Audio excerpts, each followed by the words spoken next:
Cənab İlham Əliyev, Ali Başkomandan. Allah Teala rəhmət eləsin. Bizi çadırdan köçürdün gəldi, bizə qəsəbə çəkdi. Bizə 66 zor torpaq verdi. Arpa əkmişik. Bizə subsidiya ayrımısa, əkin biçinə görə.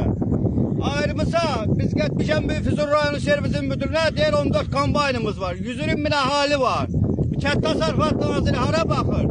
Füzuli rayonunun 120 min əhalisi olanın 14 kombayn olar, bu kombaynlar hanı?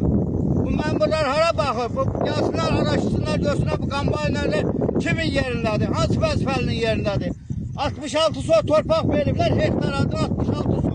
Bu da burada batıb gedir. Hamısı deyil 1000 hektarlarına pullarını ödəyib apar kombaynları, yerlərini bitirlər. Cəmaata baxan yoxdur. Xahiş edirik. Bu işi bilə baxılsın. Füzuli rayonunun Ölənqala qəsəbəsi Qandiş 11-də yaşayıraq.